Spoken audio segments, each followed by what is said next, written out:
Afwan, Pak Mukhlis, Pak Ilyas, alhamdulillahirrahmanirrahim. Assalamualaikum warahmatullahi wabarakatuh.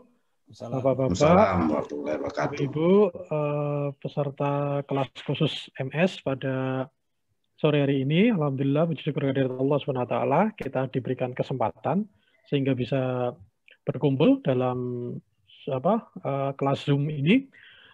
Di kesempatan kali ini oleh Pak Muji kami diberikan kesempatan untuk berbagi kaitannya bagaimana mengelola respon pengelola pengadaan barang dan jasa terhadap proses tipikor. Nah, ini nanti sebelum kita sampaikan, mungkin saya ingin memperkenalkan diri terlebih dahulu. Mungkin ada Bapak Ibu yang belum tahu secara detail. Ini gambaran diri saya, nama saya Atas Yuda Kandita. Kebetulan punya hobi nulis, walaupun nggak banyak, tetapi justru nulisnya di komunitas lain, di komunitas birokrat menulis, Bapak Ibu. Nah, beberapa yang akan kami sampaikan di sini juga sudah kami tuliskan juga di beberapa kesempatan di forum birokrat menulis ini. Pada prinsipnya hanya untuk berbagi kepada teman-teman sebanyak mungkin di Republik ini. Kemudian juga ini beberapa pengalaman kami, ya, jadi kita sekarang bantu di KMN Partners, kemudian di AA, kemudian pernah di Kemenkyu ataupun Kemen PUPR. Nah, ini tulisan-tulisan saya. Ini akan sangat menyenangkan kepada teman-teman praktisi pengadaan ketika kita bisa memahami berbagai lingkup pengadaan, baik itu di korporasi, baik itu korporasi plat merah ataupun korporasi non plat merah, atau juga di lembaga-lembaga semi government semacam kayak badan usaha ataupun kayak badan layanan. Ini nanti akan memberikan insight yang luar biasa bagi kemampuan teman-teman semuanya. Kebetulan kita juga dulu awalnya jadi PNS, Bapak Ibu ya. Awalnya jadi PNS, kemudian yang kami ceritakan nanti lebih banyaknya adalah pengalaman, baik pengalaman kami secara pribadi ataupun pengalaman ketika mengasistensi atau mendampingi teman-teman yang kebetulan sedang berperkara atau sedang menghadapi ujian permasalahan kaitannya dengan tipikor. Nah, ini beberapa tipikor di mana kami pernah hadir. Juga kita diberikan kesempatan untuk bisa keluar masuk lapas dan rutan, Bapak Ibu. Jadi dari sana ada banyak hal, ada banyak insight yang perlu kita pahami bahwa ternyata ketika kita memberikan sebuah keterangan itu bisa berefek yang berbeda bagi setiap orang. Bukan berarti terus kita tidak memberikan keterangan kita ataupun pendapat kita itu tidak akan selalu memiliki implikasi baik pada diri kita maupun orang lain. Sehingga pengalaman-pengalaman kami ketika keluar masuk ke dalam rutan ataupun LP ini juga memberikan kebijaksanaan kepada kita semuanya untuk lebih berhati-hati dalam mengeluarkan statement terkait dengan permasalahan tipikor, apalagi kaitannya dengan pengadaan barang dan jasa. Kita sekarang aktif di P3I. Nah, prinsipnya adalah Bapak Ibu, kalau mau sukses, ayo kita berusaha yang hal-hal yang kecil-kecil tetapi konsisten dan bertanggung jawab. Dan pengalaman kami ketika melakukan sebuah proses penyidikan di Bareskrim itu ketika kita menggali permasalahan-permasalahan di masa lampau, itu sebetulnya ketika kita mengungkap permasalahan-permasalahan besar, kasus-kasus pengadaan yang nilainya ratusan miliar, bahkan triliunan, itu sebetulnya bukan berangkat dari hal yang besar. Justru malah kita bisa melihat itu dari hal-hal yang diremehkan atau diabaikan. Hingga saya selalu sampaikan yang namanya kehancuran adalah akhir dari kelalaian-kelalaian kecil yang diabaikan. Ini yang menjadi insight kita pada sore hari ini. Oke, Bapak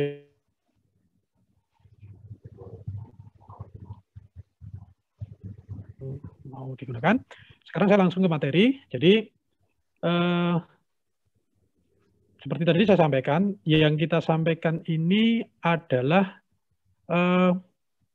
pengalaman, baik itu pengalaman teman-teman ataupun pengalaman dari tim kami. Sehingga ini nanti ketika Bapak Ibu berkorelasi mungkin lupa kok berbeda dengan yang kami alami. Nah, mungkin karena balik lagi karena ini pengalaman. Di beberapa tempat ketika insight ini kami sharing, itu bisa menjadikan teman-teman lebih nyaman ketika menjalankan proses yang terkait dengan tipikor. Tetapi mungkin di beberapa tempat ada sedikit keunikan. Ini nanti yang perlu kita diskusikan bersama-sama. Bapak Ibu, sebelumnya kita, sebentar saya kecilkan dulu kameranya. Ya. Jadi perlu dipahami bahwa sifat pidana adalah ultimum remedium, upaya terakhir, sehingga tidak perlu dilakukan kecuali memang kondisinya memang benar-benar memerlukan. Itu kalau kita berbicara teori, idealisme, hukum itu seperti itu. Jadi ketika kita berbicara pidana itu ultimum remedium, upaya terakhir. Kalau memang upaya-upaya yang lain nggak bisa. Sehingga syarat pengenaan pidana itu diantaranya adalah adanya asas legalitas dan kulpabilitas. Ini sebuah prinsip yang perlu kita pengelola pengadaan pahami, Bapak Ibu ya. Jadi yang namanya pengenaan pidana itu dasarnya dua, kalau nggak legal atau kulpabilitas. Ini Pak Moderator, Pak Dr. Ilyas ini sangat mahfum. Jadi nanti kalau bertanya detailnya ini ke Pak Ilyas ya, saya hanya menekankan bahwa kita sebagai pengelola pengadaan harus paham prinsip ini dulu, bahwa ada kesengajaan dan kealpaan yang itu bisa menjadikan orang terjebak kepada tindak pidana. Ini yang perlu kita pegang. Jadi jangan sampai kita menyengaja ataupun kita lalai. Karena kelalaian itu juga bentuk dari sebuah perbuatan yang bisa dipidanakan. Ini ya Bapak Ibu ya. Jadi benar-benar kita harus dengan kesadaran penuh ketika kita menjalankan pengadaan barang dan jasa. Nah, yang perlu kita juga pahami selain tadi di prinsip penegakan hukum ada kesengajaan dan kelalaian, kealpaan, kita harus melihat stakeholder di sekitar kita. Misalnya APIP, aparat pengawas instansi pemerintah, dalam hal ini inspektorat ataupun inspektorat di pemerintah daerah. Itu mereka juga punya beberapa prinsip yang harus kita pahami dulu. Sehingga kita tidak perlu baper ketika kita ketemu dengan teman-teman yang ada, baik itu di APIP, BPK, ataupun BPKB. Karena semua teman-teman yang mereka berasal dari lingkungan auditor atau lembaga auditor itu secara garis besarnya diajarin yang namanya profesional skeptis. Jadi apa itu profesional skeptis? Jadi sikap tidak mudah percaya seorang pemeriksa atau auditor terhadap segala sesuatu yang terkait dalam pemeriksaan kecuali berdasarkan data dan informasi yang dimiliki.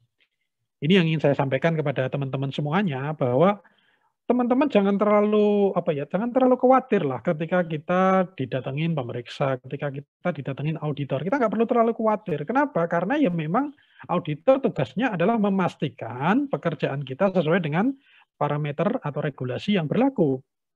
Sehingga kita juga harus sadar bahwa memang tugasnya teman-teman auditor atau pemeriksa itu seperti itu. Sehingga ketika mereka kadang, mohon maaf ya, kalau dalam pandangan kita, Pak, kadang itu hal-hal yang tidak berbobot itu ditanyakan. Tidak seperti itu.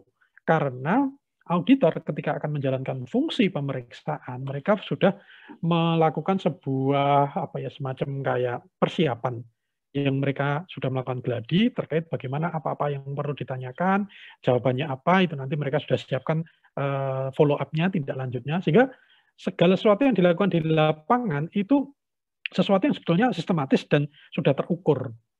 Yang repot adalah ketika para pengelola pengadaan barang atau jasa itu ketika tidak memberikan respon yang terukur. Apa itu respon yang terukurnya? Data dan informasi yang kita miliki. Itu loh Bapak Ibu. Jadi ya kalau datang auditor ya kalau dulu saya biasa ibaratnya kalau ada sudah ada potensi temuan, kemudian teman-teman bingung untuk menjawab pada masa itu, kepala dinas saya biasanya menugaskan, Yud, ini ada pertanyaan seperti ini, tidak bisa dijawab, kamu datang menghadap auditor. Dan kita selalu ditugaskan istilahnya sapu bersih lah, untuk menjawab pertanyaan teman-teman BPK, kebetulan pada waktu itu yang hadir, yang mereka pengen tahu, pengen memahami, tetapi ternyata jawaban dari teman-teman teknis yang punya kegiatan itu kadang malah tidak relevan. Tidak relevannya ada banyak hal, nanti kita akan lihat. Jadi bukan berarti yang tidak bisa menjawab itu tidak pinter. Karena memang dalam proses pemeriksaan, entah itu auditor, pemeriksa, atau bahkan penegak hukum, itu yang namanya yang diperiksa itu statusnya adalah inferior ya, statusnya berada di ibaratnya di bawah tekanan, under pressure. Sehingga kadang ketika orang under pressure itu ada yang sukses, ada yang malah panik. Ini yang kita harus pahami bahwa auditor atau pemeriksa itu punya profesional skeptis. Sehingga kita tidak perlu terlalu baper sebagai pengelola pengadaan ketika ditanya dokumen ini mana, dokumen itu mana, prosesnya ini bagaimana, adendumnya mana. Nah itu sesuatu yang pertanyaan yang kita perlu siapkan jawabannya.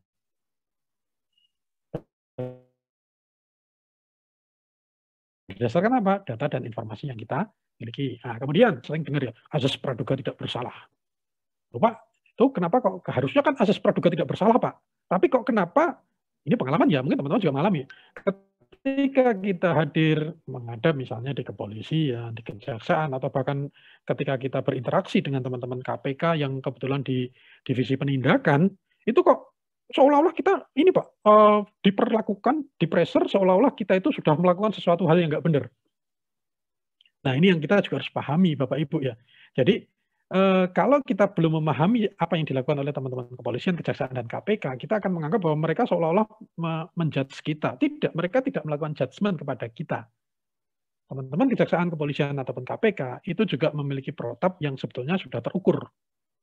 Nah, sebenarnya kalau kita pengen memahami, jadi asas praduga tidak bersalah itu yang relevan adanya di mana? Adanya di sini, Bapak Ibu. Jadi kalau kita melihat di dalam KUHP kita itu dinyatakan ya setiap orang yang disangka, ditangkap, ditahan, dituntut dan dihadapkan di muka sidang pengadilan.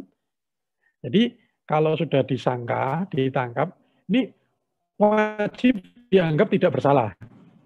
Jadi tidak ada vonis bersalah sampai ada putusan peradilan yang berkekuatan hukum tetap. Jadi sederhananya begini, dianggap tidak bersalah itu sampai keluar putusan pengadilan. Tapi kok korelasinya yang terjadi di lapangan berbeda Pak, seolah-olah teman-teman pengelola itu ketika diinterogasi itu dianggap seolah-olah sudah melakukan itu.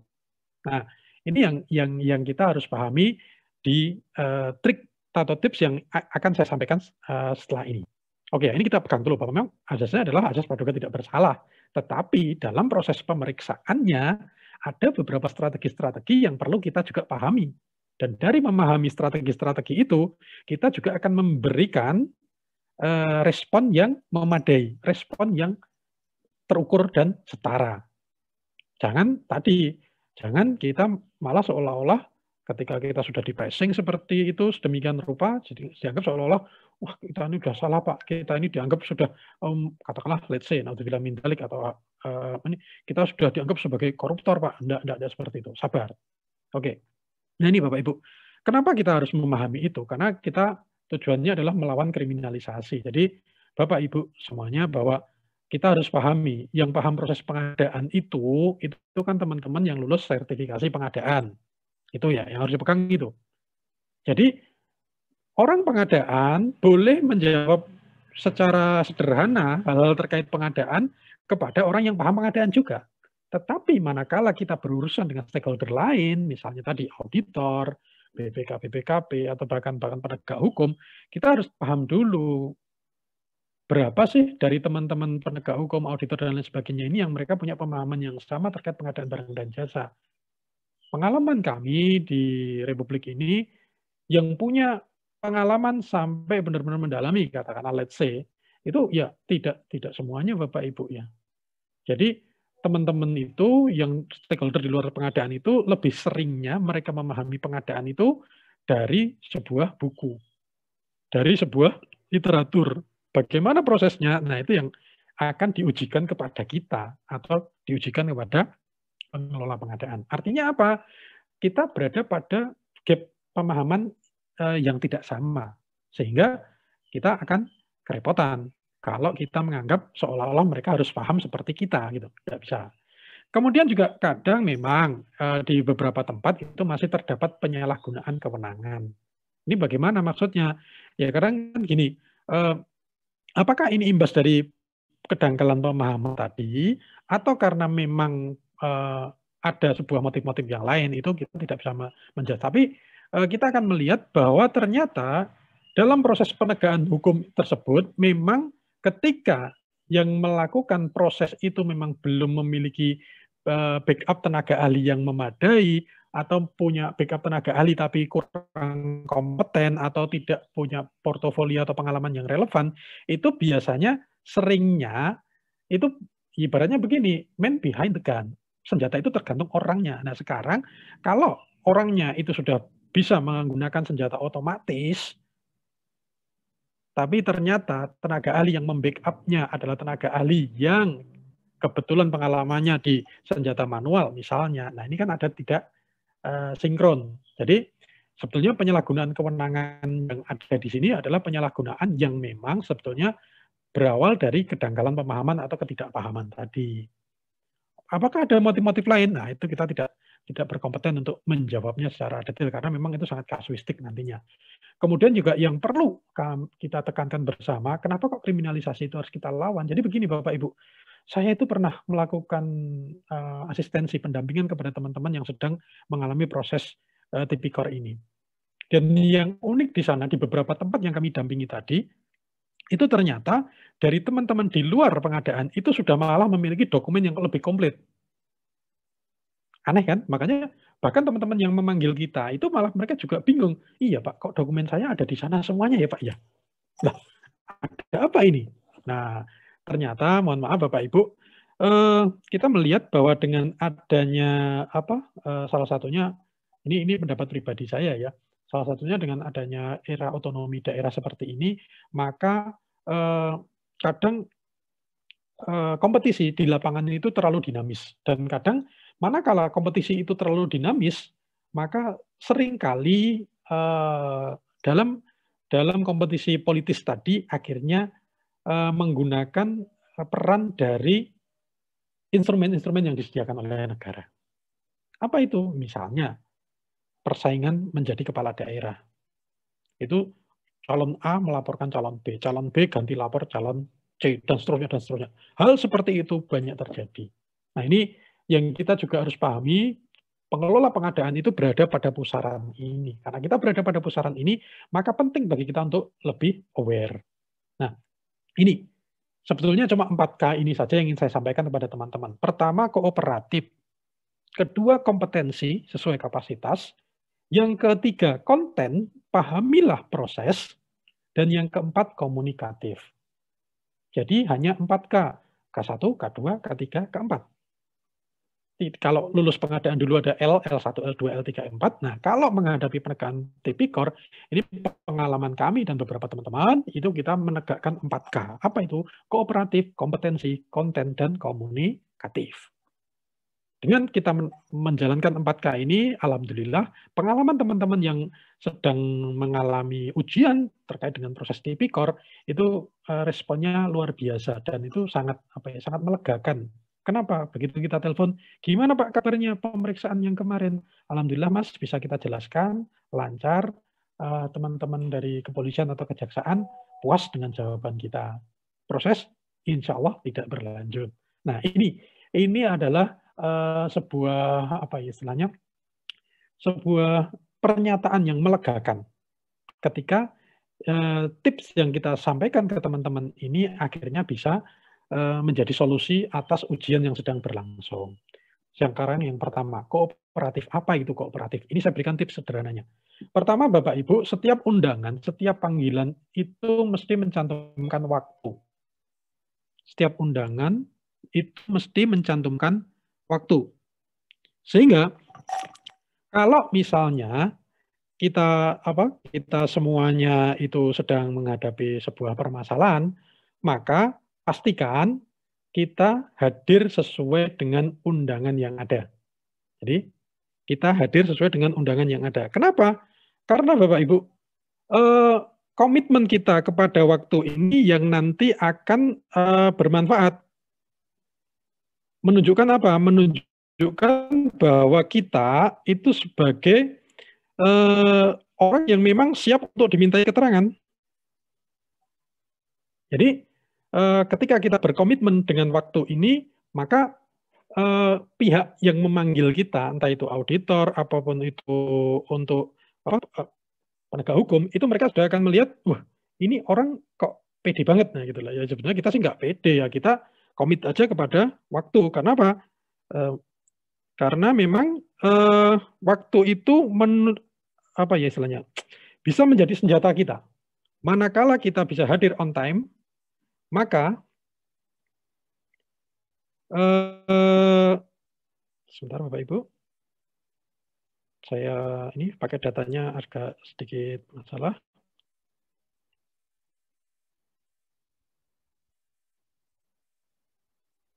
Oke, ya manakala kita bisa on time Bapak Ibu, maka pihak yang memanggil kita ini akan surprise. Ini kita memberikan kejutan kepada yang bersangkutan. Nah, cuman nanti ada pertanyaan, loh Pak, kita datang tepat waktu Pak, tapi kadang kita tidak segera diperiksa Pak. Nah, ada tipsnya nanti. Jadi ketika manakala, ini pengalaman kami pribadi dulu ya, ketika kita dipanggil ke teman-teman kepolisian, ketika kita hadir ya kita hadir on time. Tapi begitu teman-teman kok kelihatannya masih di kepolisian masih banyak kerepotan, ya kita langsung masuk ke ruang dalam. Pak, mohon izin Pak, kita mau diperiksa jam berapa ya Pak ya? Ada apa Mas? Enggak, ini kalau misalnya memang mau segera diperiksa ya, ayo Pak, kita bisa tuntaskan. Tapi kalau memang nantinya kita masih harus menunggu, saya mohon izin balik ke kantor sebentar Pak. Kebetulan kantor kita dekat ya. Jadi itu kita gunakan sebagai sebuah alibi. Karena kantor kita dekat ya, saya tak juga ikut menyelesaikan aktivitas di kantor saya. Jadi ketepatan waktu itu penting. Beberapa kali saya juga melakukan reschedule terhadap proses pemanggilan tadi. Misalnya kita dipanggil hari ini, ya kalau memang pada hari ini kita nggak bisa, kita ngomong, kita jujur, kita nggak usah terlalu khawatir. Ya kita hadir saja. Kita hadir pada hari yang memang kita bisa, tetapi konfirmasi waktunya. Tuh, yang pertama, Bapak Ibu, kaitannya dengan kooperatif. Nah, apakah ketika kita bertemu dengan teman-teman siapapun itu kita bisa berkacak pinggang seperti ini? Tentu tidak, Bapak Ibu. Ingat, sehebat apapun kita, setinggi apapun posisi kita, manakala kita sudah hadir di depan pemeriksa, auditor, bahkan penegak hukum, maka kita menjadi yang terperiksa. Ketika kita menjadi yang terundang terperiksa, maka jangankan kita tidak diperiksa. Kita tidak diperiksa saja, kita tidak boleh berlaku jumawa, sombong, dan besar kepala. Apalagi ketika kita diperiksa. Bisa-bisa-bisa. Makanya selalu berlaku santun, Bapak Ibu. Posisikan bahwa kita orang yang santun. Jadi walaupun saya terbiasa mengeluarkan kata-kata keras, tapi kalau kita sudah bertemu dengan teman-teman stakeholder pengadaan, ya kita harus bisa membawa diri. Kita harus bisa membawa diri. Itu yang kedua. Nah, siapkan dokumentasi yang relevan. Jadi misalnya, kalau memang kita diminta bawa data, ya kita bawa data. Kalau memang tidak diminta bawa data, ya kita nggak perlu bawa data. Artinya apa, Bapak Ibu? Ini adalah bukti komitmen kita. Komitmen kita apa toh? Karena komitmen kita adalah kita akan menjadi warga negara yang taat kepada hukum. Sehingga IB. Kenapa? Karena setiap respon itu di teman-teman yang mengundang. Sehingga respon itu perlu terukur. Terukur berdasarkan apa? Berdasarkan dokumentasi yang diminta. Lupa, yang diminta dokumennya banyak sekali. Ya yang dibawa misalnya, karena ini yang dibawa suruh kontrak, ya cuma kontrak saja, tidak masalah. Tapi jangan terlalu berlebihan. Ini semua dokumen kita bawa Pak. Nah, jangan, tidak usah. Yang diminta apa? Berikan respon yang terukur, yang sesuai. Itu yang pertama, kooperatif. Jadi 3 hal. Bawa dokumentasi yang diminta. Itu yang pertama. Kemudian yang ini yang penting, kompetensi. Sesuai kapasitas. Ini maksudnya apa? Jadi begini Bapak Ibu, teman-teman semuanya. Pastikan kita ingat posisi kita dalam sebuah proses. Manakala kita menjadi PPK, maka jawablah hanya sekitar muatan terkait dengan tugas kita, ke-PPK-an. Manakala kita menjadi pokmil atau pejabat pengadaan, jawablah sesuai dengan kompetensi kita sebagai pokmil atau pejabat pengadaan. Demikian pula PA, KPA, ataupun PPHP. Nah, seringkali kita itu, karena tidak paham dengan proses penegakan hukum, kita seringkali tidak sadar ketika ada pertanyaan-pertanyaan di luar konteks kita, di luar kompetensi kita. Misalnya, kadang ya memang ada strategi dari teman-teman itu bertanya, tahu nggak ada kabar-kabar kayak begini? Misalnya PA Anda itu sering ke Jakarta, Pak. Atau PA Anda sering makan-makan dengan kontraktor. Nah, katakanlah Bapak Ibu tahu dari kabar, tapi Bapak Ibu tidak punya bukti, maka sebaiknya jangan menjawab. Kalau saya selalu diplomatis, ketika ditanya yang bukan menjadi kompetensi kami, maka saya selalu jawab, Bapak mohon izin, kalau kami menjawab sesuatu yang bukan kompetensi kami, khawatir kami nanti kalau tidak benar, malah akan jadi fitnah. Ya kan? Nah, kalau fitnah, itu juga nanti ada korelasi pasal pidana yang lain, memberikan keterangan palsu, lah kan lebih nggak enak lagi kan? Makanya, kalau memang Bapak ingin tahu kaitannya dengan bagaimana fungsi PPK, karena kami hanya sebagai panitia pengadaan, silakan Bapak diskusi atau memanggil langsung PPK-nya. Jadi kita harus berlaku benar-benar fair seperti dengan mohon maaf, jangan sok ember. Wah, Pak, ini saya juga pernah dengar, Pak, kabar burungnya bahwa ternyata si PPK itu sering diajak pergi, Pak, sama kontraktor. Kayak gitu bukan omongan yang nanti bisa menjadi manfaat di muka hukum. Justru itu nanti akan jadi blunder. Blundernya apa? Satu, kalaupun Anda ngomongnya salah, maka Anda sudah bersaksi memberikan keterangan tidak benar. Ya kan? Yang berikutnya, fitnah. Dan itu juga semuanya ada pasal pidananya. Makanya jangan terlalu ember, bahasa sederhananya begitu. Pahami kompetensi kita dan jawab di ruang lingkup itu saja. Ketika ada pertanyaan lain atau penggoda di pertanyaan lain, sudah lewati, tidak perlu. Itu ya. Jadi pahami SK kita. Udah itu saja. Karena pertanyaan siapapun yang dipanggil oleh auditor, oleh penegak hukum, itu pertanyaannya adalah kaitannya dengan kenapa Anda melakukan ini. Anda melakukan ini karena apa? Karena SK. Karena di birokrasi itu orang bekerja karena SK, karena perintah. Nah, itu tadi kaitannya dengan diri kita. Sekarang kaitannya dengan pihak yang memanggil kita. Mereka itu pengen bertanya proses. Mereka pengen tahu prosesnya. Makanya yang ketiga yang perlu dipahami pengelola pengadaan adalah konten. Bapak Ibu kalau melakukan sesuatu, pahami prosesnya. Jadi mohon maaf ya, di beberapa tempat kadang masih ada pengelola pengadaan yang mohon maaf nih, karena mungkin di beberapa tempat itu masih ada kepantasan kalau yang jadi panitia itu harus A, B, C, D. Nah, padahal si B ini orangnya sudah struktural, sibuk banget. Sudah nggak pernah datang atau jarang datang. Nah, ketika sedikit permasalahan, si B ini paling panik. Kenapa? Karena dia paling tidak tahu prosesnya. Tapi seringnya ingat, malah mereka ini kadang sering pengen pengen selamat duluan ibaratnya. Halnya, karena saya selalu sampaikan dulu ketika kita sedang melakukan proses pengadaan yang memang sangat sensitif, kemudian kaitannya besar, kompleksitasnya besar, apalagi mendapat sorotan luar biasa, maka yang kita lakukan adalah ingat, dalam proses pengadaan itu selamat bareng-bareng, kalau ada masalah bareng-bareng kenanya, karena ada tanggung renteng tadi. Makanya pahami prosesnya. Apa itu? Nah, sekarang kalau kita memahami prosesnya, kita harus tahu dulu bagaimana alur penegakan hukum. Ini gambaran sederhananya ya. Nanti betulnya tanya Pak Ilyas ya, atau Pak Muklis yang beliau aktif yang memang beliau keilmuannya di sini. Jadi tahapan penegakan hukum yang harus kita tahu ada yang pertama ada full bucket. Full bucket itu ya mohon maaf ya, bisa menggunakan apapun itu, informasi dari katakanlah dari masyarakat lah, laporan dari sana lah, dan lain sebagainya. Jadi mereka akan teman-teman itu semua akan melakukan full bucket pengumpulan bahan keterangan. Nah, manakala full bucket tadi, bahan keterangan tadi sudah dianggap memadai, maka akan dilakukan expose atau gelar perkara. Gelar perkara ini nanti biasanya akan ditentukan tindak lanjutnya, apakah lanjut ke penyelidikan atau dihentikan. Nah, biasanya kalau lanjut itu nanti akan diterbitkan yang namanya SPDP, surat perintah dimulainya penyelidikan. Ini tahap lead ya, tahap penyelidikan. Di tahap lead ini ya siapapun akan dipanggil, kemudian proses pemeriksaan maraton dan sebagainya. Ahli pun juga beberapa sudah diintroduksi atau dikenalkan di sini juga. Itu penyelidikan. Nah, mana kalau penyelidikan sudah memunculkan beberapa alat bukti yang dianggap memadai, maka akan dinaikkan menjadi penyidikan. Nah, yang nggak enak di sini. Jadi biasanya penyidikan ini ditandai dengan yang namanya penetapan tersangka. Nah kan, loh kok penetapan tersangka? Iya, kalau penyidikan ini perlu tindak lanjut, maka di sana akan ada penetapan tersangka. Makanya tadi saya sampaikan, apakah penegak hukum itu menggunakan asas praduga tak bersalah secara umum?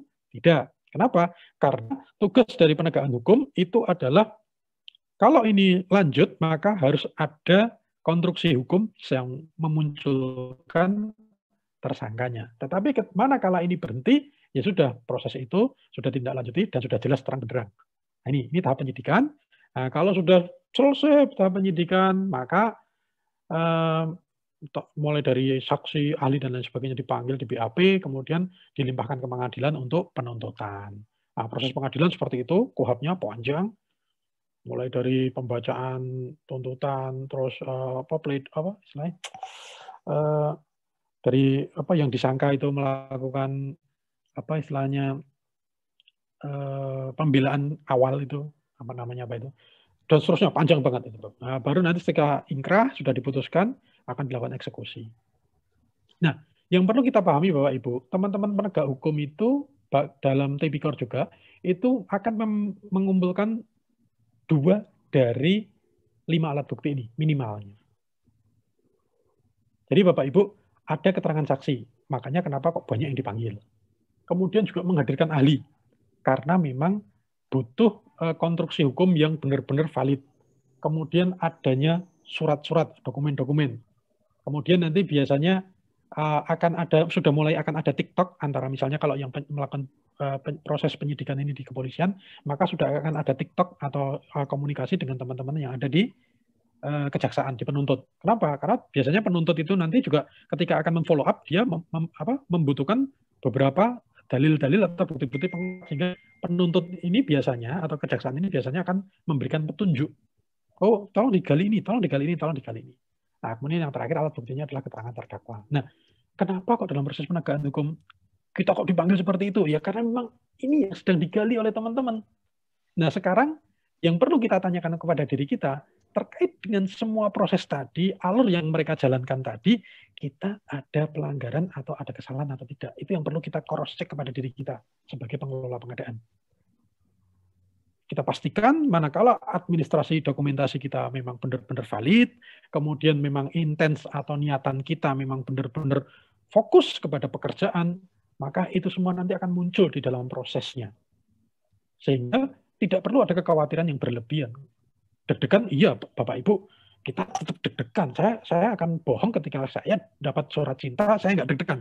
Itu bohong. Kami tetap deg-degan dulu. Tapi deg-degannya kita alihkan menjadi sebuah proses konstruktif yang positif. Apa itu?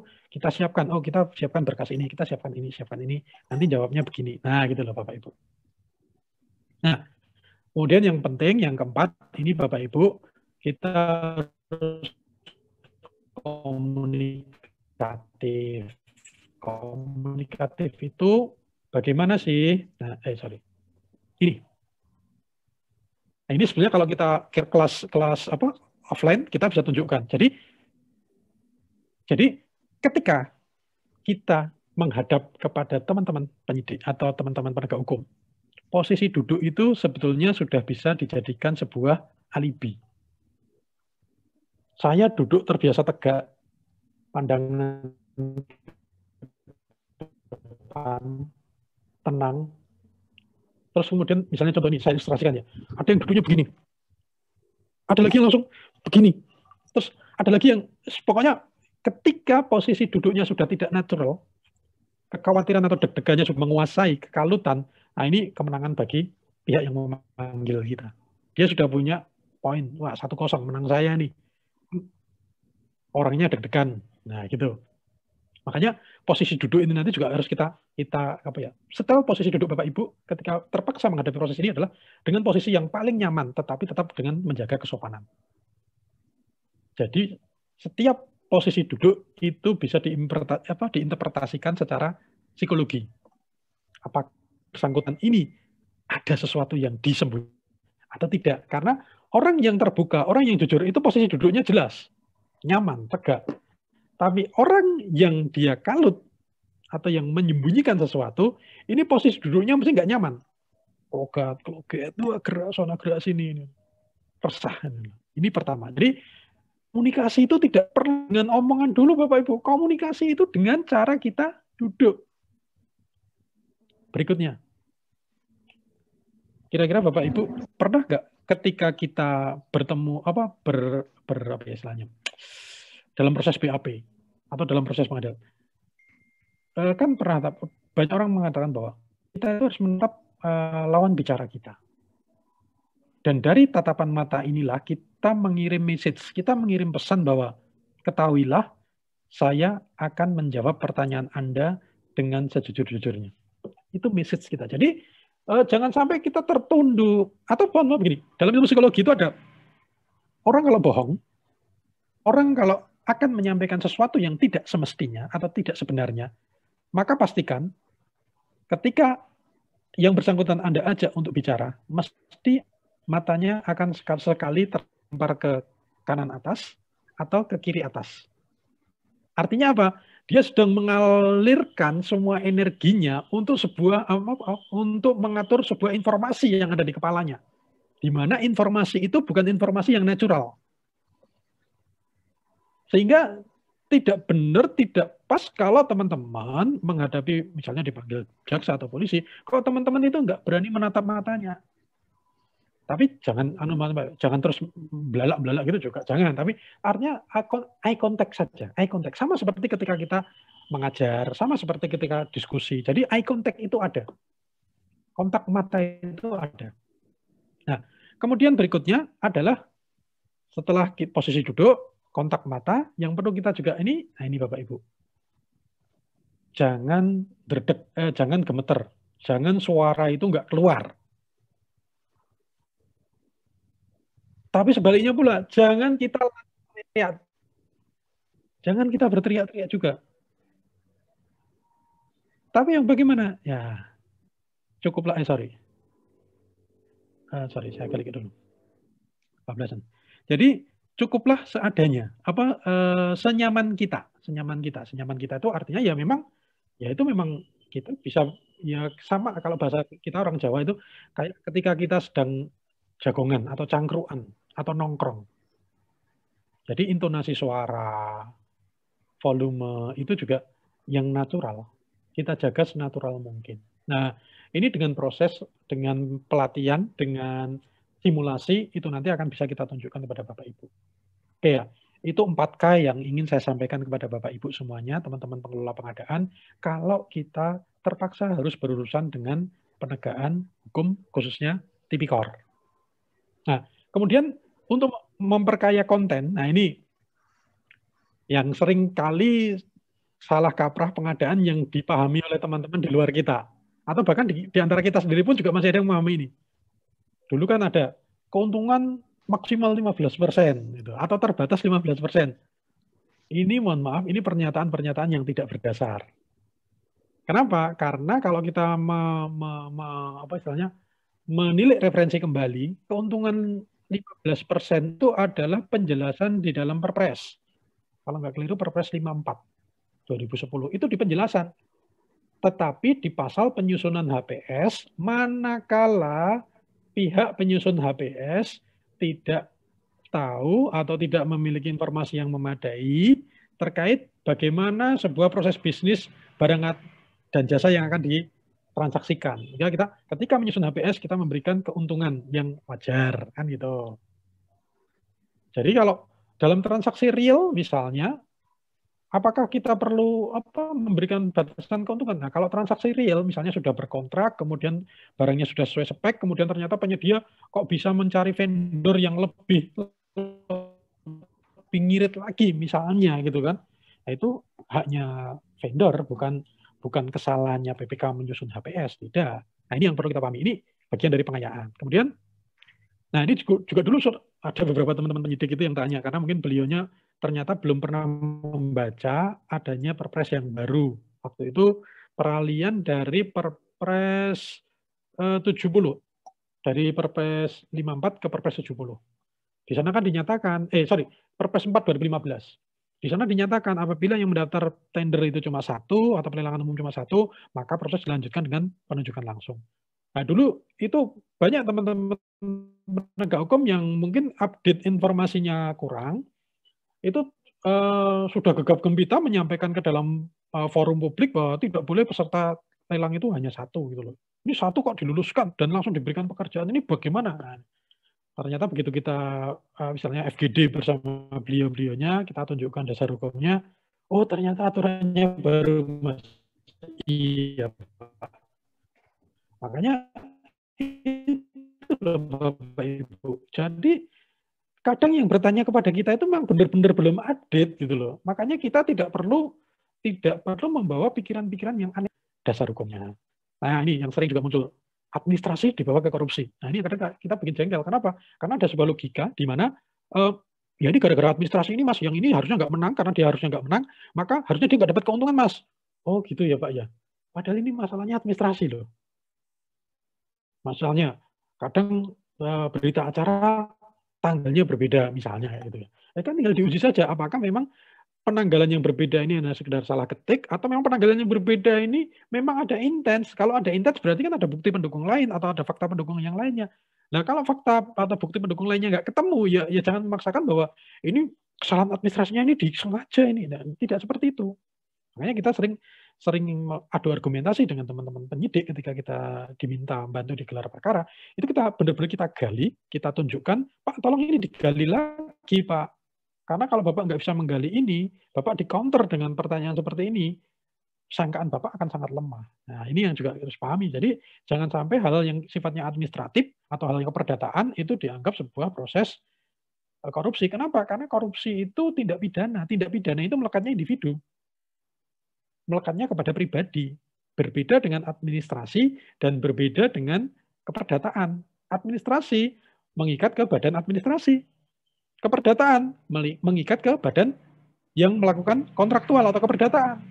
Tapi kalau kita sudah ngomong korupsi, itu melekatnya ke individu. Makanya benar-benar ultimum remedium tadi. Kemudian, nah ini biasanya ketika kontraknya tidak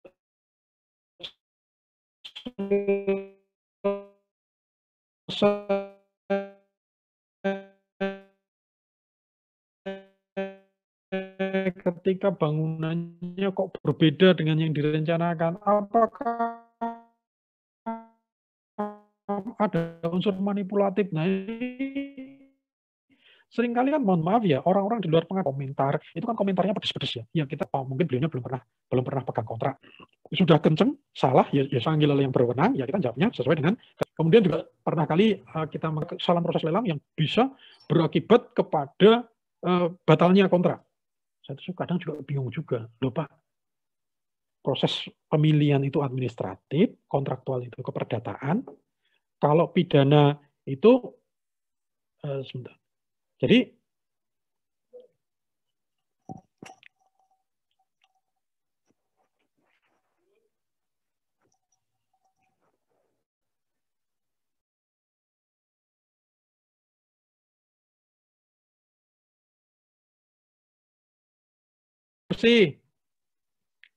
Oke, nah ini salah kaprah berikutnya Bapak Ibu seringkali muncul adalah ketika dianggap masa kontrak itu berakhir dengan berakhirnya masa pelaksanaan pekerjaan. Ini khususnya untuk konstruksi ya.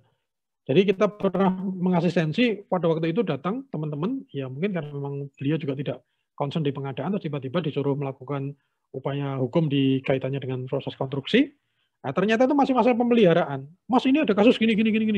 Lah kasus sebelah mana Pak? Lah ini gini. Ini Pak masih masa pemeliharaan Pak. Kalau masa pemeliharaan ya kita kembalikan kepada kontraktornya. Silakan dibetulin, silakan diperbaiki kan gitu. Loh ini kasus loh belum Pak, belum. Tunggu, jangan. Ketika Bapak menganggap masa pemeliharaan ini tidak ada, maka Bapak bisa dianggap menyelisih proses keperdataan. Kecuali di dalam masa pemeliharaan Bapak, di masa pemeliharaan ini, Bapak menemukan unsur-unsur pidana. Misalnya contoh terjadi transaksi, nah itu beda lagi gitu loh. Kan kita tadi dari awal konteksnya adalah konteks tipikor. Nah, kalau masalah kontrak, kok tiba-tiba kita bawa ke tipikor? Nah, saya selalu bertanya kepada teman-teman penyidik atau teman-teman penegak hukum, fakta apa yang mendukung Anda untuk menyatakan bahwa ini ada tipikor? Kan gitu. Tipikor kan unsurnya ada 4, ada subjeknya, setiap orang, ya kan? Melakukan perbuatan memperkaya diri sendiri atau memperkaya orang lain, atau korporasi, itu ya. Kemudian yang berakibat kerugian negara, ya kan? Artinya unsur-unsur ini harus dipenuhi dulu. Ada 4 unsur dalam delik tipikor itu harus dipenuhi dulu. Kalau ini belum, ini masa kontraktual. Kontraktual itu tidak bisa kita memberlakukan rezim pidana di sini karena kontraktual keperdataan yang harus kita gunakan dulu. Nah, terus seringkali beberapa kali kita melihat bahwa proses penunjukan langsung itu akhirnya jadi momok di mana-mana. Makanya banyak pengelola pengadaan itu yang kadang memang benar-benar tidak mau melakukan proses penunjukan langsung. Kenapa? Ini mesti dipanggil nanti Pak. Kenapa? Lah ini teman-teman penegak hukum itu seringnya mencurigai bahwa ketika ada apa istilahnya ada penunjukan langsung maka di situ ada sesuatu. Ya namanya juga orang ya, prinsipnya begini. Kalau kita sebagai orang pengadaan itu kan mulainya identifikasi kebutuhan sampai setelah terima pekerjaan ya.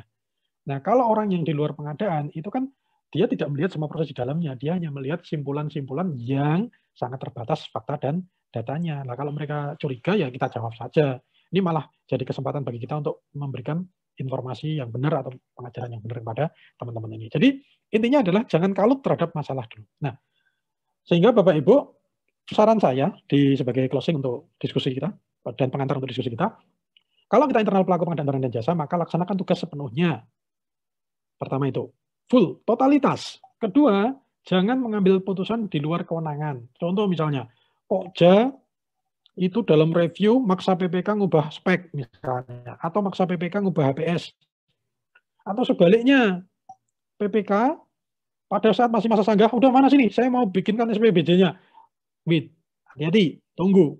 Hal seperti ini adalah melampaui kewenangan. Ingat tadi, ada kealpaan, ada kesengajaan. Jadi tidak melakukan kewenangan itu bisa masuk pidana, melampaui kewenangan itu juga bisa masuk pidana. Makanya hati-hati. Kemudian yang paling penting, hindari larangan. Apapun larangannya. Tidak boleh menerima, menawarkan, menjanjikan terkait pengadaan barang dan jasa. Itu kan di etika pengadaan. Nah, kalau memang ada larangan seperti itu, Bapak Ibu, teman-teman semuanya, jaga. Jangan pernah kita terjebak dalam satu atau hal kecil terkait dengan larangan itu. Kemudian yang berikutnya, tingkatkan kompetensi.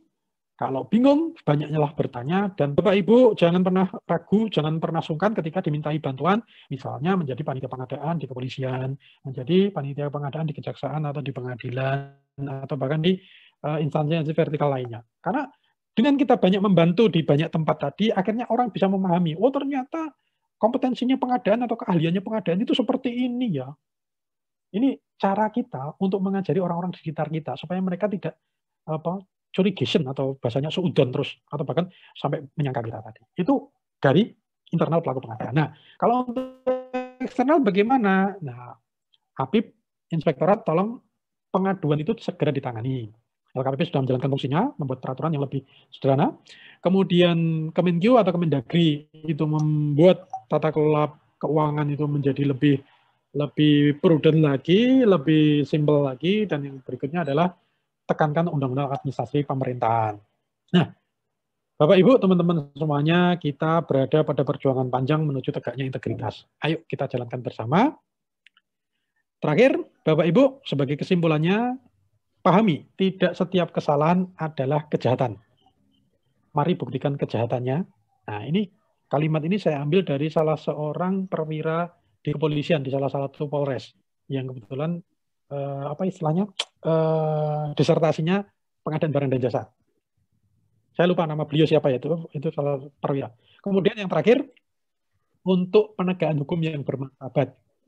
Ini saya ambil dari kalimatnya teman kita yang sekarang sudah menjadi dulu beliau koordinator di Kejaksaan Agung, sekarang sudah jadi Kejari kelihatannya ya.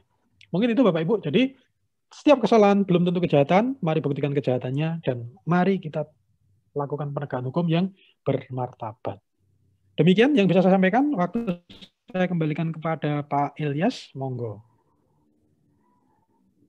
Iya, terima kasih Pak atas diucapkan kita.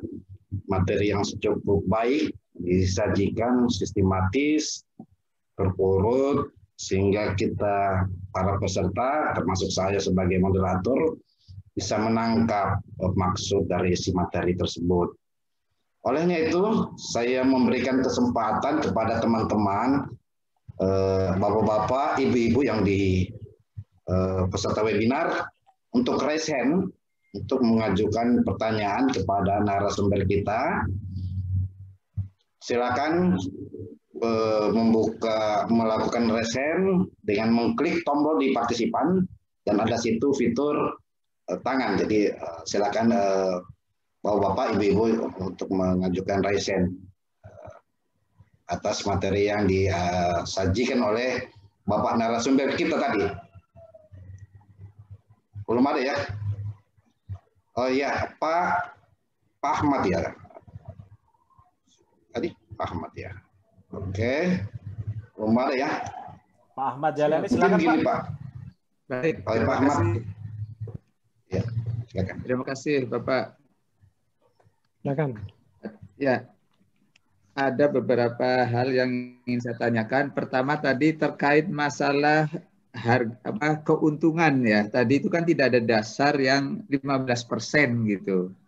Sehingga kalau bahasa kita menentukan itu enaknya dengan bahasa apa gitu. Yang 15% tadi, dasar yang pasnya apa. Terus yang kedua, biasa yang sering terjadi kan kelemahan menyangkut pengendalian kontrak ya, yang itu akhirnya juga dikenakan menjadi tindak pidana oleh akibat kelalaian gitu. Nah, dalam hal ini kelalaian ketika itu output dan hasilnya semuanya bagus gitu. Apakah kelalaian yang kurangnya pengendalian kontrak itu tetap bisa menjadi tindak pidana ketika outputnya sendiri ada ya, dan hasilnya juga secara umum bagus begitu. Ya. Sementara itu Pak, terima kasih. Ya, silakan Pak. Pak Atas, silakan Ya. dijawab. Ya, terima kasih dari Pak Ahmad. Jadi yang pertama Pak, terkait dengan batasan keuntungan ya Pak ya. Batasan keuntungan ini sebetulnya kita bisa melihat kepada, bisa melakukan benchmark ya Pak ya. Selama ini transaksional pengadaan barang dan jasa di pemerintah itu seringnya kan transaksi yang terpotong atau spot transaction, ya kan? Sehingga ketika kita berbicara transaksi spot, terus kemudian kita harus mengukur setiap keuntungan, ini juga menjadi sesuatu yang tidak relevan sebetulnya. Kenapa? Karena begini, kalau Bapak lihat di bagaimana benchmarking Ditjen Pajak ketika melakukan pendataan dalam rangka pengenaan pajak, maka yang namanya keuntungan sebuah entitas perusahaan itu diukur dalam kurun waktu tertentu, Pak, bukan spot transaction. Jadi contohnya begini, saya punya usaha, saya punya perusahaan saya di proyek di kantor A itu mungkin laba. Tapi perusahaan saya di kantor B, itu mungkin kita memberikan subsidi. Artinya kita tidak memperoleh laba atau bahkan rugi secara finansial. Tetapi kita tetap mendapatkan pekerjaan, minimal kita mendapat portofolio. Jadi dalam konteksnya pebisnis atau konteksnya penyedia, yang namanya keuntungan itu sesuai dengan yang diukur oleh Dirjen Pajak, itu keuntungan dalam kurun tertentu, Pak. Makanya kenapa kalau setor pajak itu kan dibatasin tahunan gitu loh, Pak. Contoh misalnya, saya pernah baca di benchmarking pengenaan pajak itu contohnya untuk industri keuangan. Industri keuangan itu keuntungannya secara agregat itu bisa 90%, Pak. Contohnya beginilah, kita utang ke bank berapa, kita balikin berapa. Dalam kurun tertentu itu sudah bisa mencapai 90%, Pak. Industri elektronik itu di benchmarking keuntungannya dalam 1 tahun produksi itu katakanlah let's say 30%, Pak. Tapi apakah dalam sebuah transaksi kita bisa mengukur keuntungannya berapa persen? Nah, ini sesuatu yang sebetulnya tidak relevan. Makanya sebetulnya kenapa kok kita perlu mempertimbangkan harga pasar? Nah, keumuman pasarnya bagaimana itu yang perlu kita gali sebetulnya, Pak. Jadi bukan memberikan batasan keuntungan yang wajar, karena keuntungan yang wajar itu baru bisa terrecord, kemudian baru bisa diolah ketika sudah melewati kurun tertentu. Kan sama seperti kita, Pak. Kita itu kadang pas makan, kadang tidak terlalu kenyang, kadang tidak makan, kadang lapar, kadang juga kenyang banget kan gitu, Pak. Tapi apakah hari itu orang itu dianggap kenyang? Enggak, kita cukup saja, kan begitu.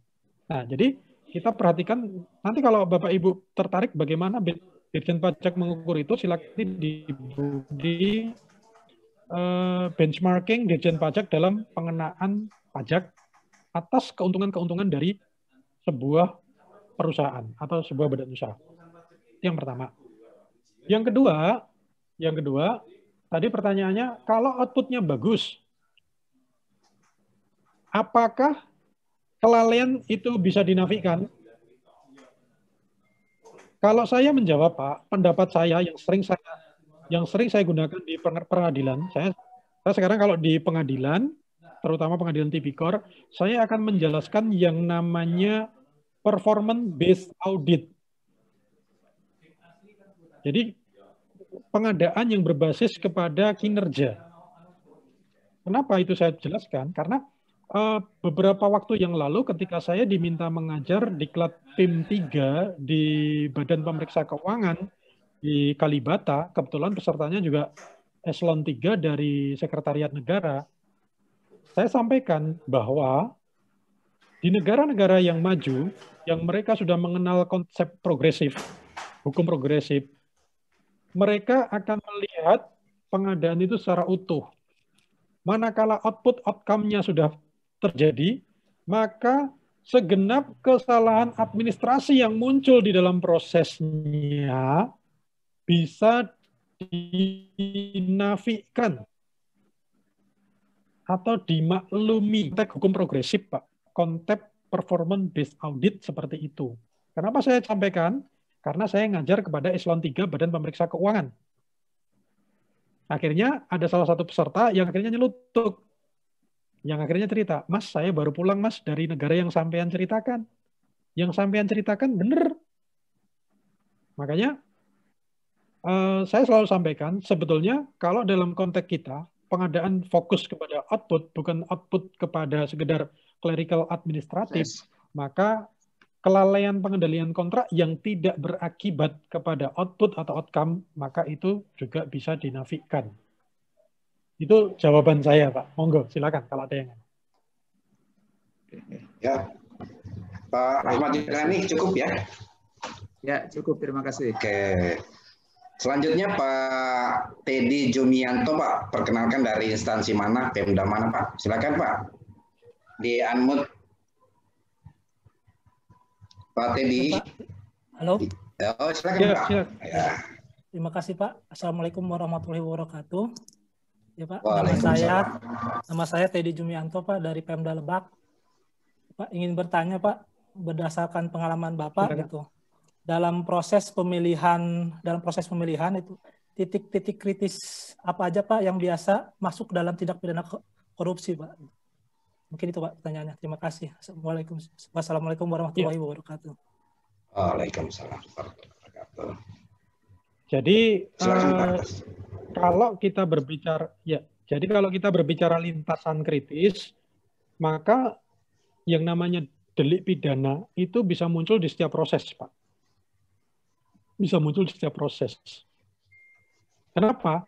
Karena yang namanya upaya kejahatan dalam konteks pidana tadi, itu kan bisa terjadi di mana saja. Contoh misalnya begini, Pak, ketika kita, ini kasus yang pernah kami tangani, kebetulan kita membantu teman-teman di Bareskrim. Jadi ketika melakukan survei awal, si PPK ini sudah tahu diskon, Pak. Sudah tahu harganya nanti karena kuota belanjanya besar, dia akan mendapat potongan sekian puluh %.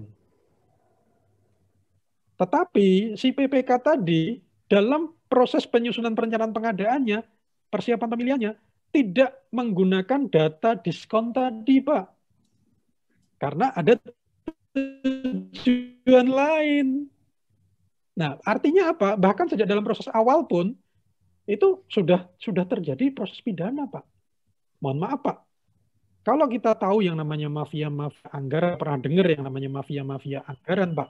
Itu justru malah proses pidananya terjadi bahkan sebelum anggarannya ada, Pak. Sebagaimana yang kemarin ditangkap oleh teman-teman KPK.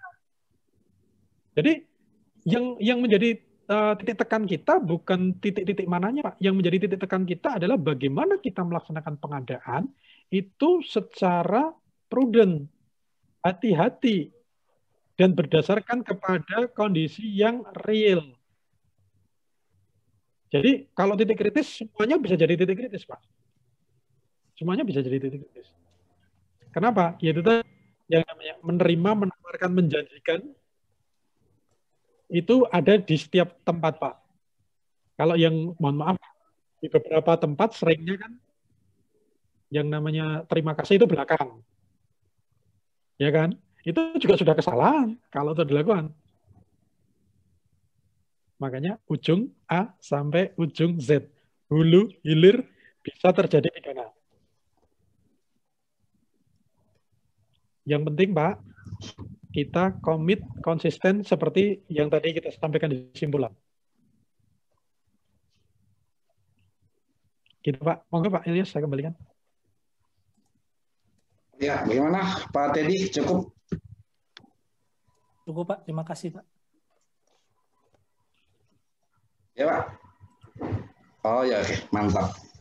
Selanjutnya ada yang mengajukan RSN, Ibu atau Bapak ini ya? Andi Armiati. Silakan Ibu perkenalkan diri, dari instansi mana, Pemda mana, Pak? Bu. Dibuka videonya, Bu. Silakan Ibu Andi. Oh ya, silakan Bu. Ya, makasih Pak. Assalamualaikum warahmatullahi wabarakatuh. Saya dari Pemprov. Ya. Begini Pak, mungkin tadi terkait apa yang disampaikan oleh Bapak Teddy terkait bahwa dalam menghadapi proses penegakan tipikor itu kita harus kooperatif, ya. Di sini yang saya tanyakan Pak. Di sini terkait hal kooperatif, kadang-kala di dalam surat panggilan untuk permintaan keterangan itu dimintai ada beberapa dokumen. Jadi di sini Pak, yang saya mau tanyakan, beberapa teman yang dalam proses pemeriksaan mereka bertanya, pada saat mereka dimutasi tetap wajib membawa dokumen pada saat mereka masih menjabat di instansi atau OPD di mana mereka melakukan proses pemeriksaan tersebut. Sementara mereka sudah dimutasi, otomatis tidak ada mutasi dokumen, gitu.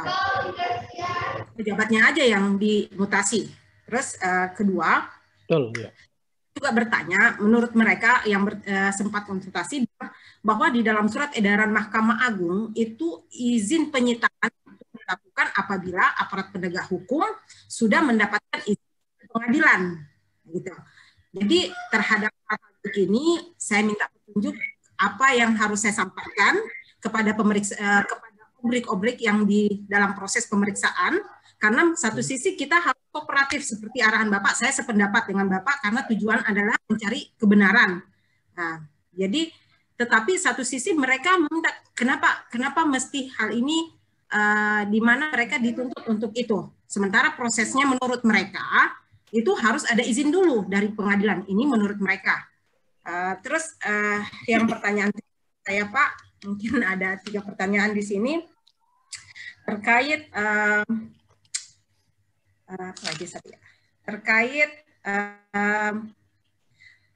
permintaan dokumen selain dari aparat penegak hukum.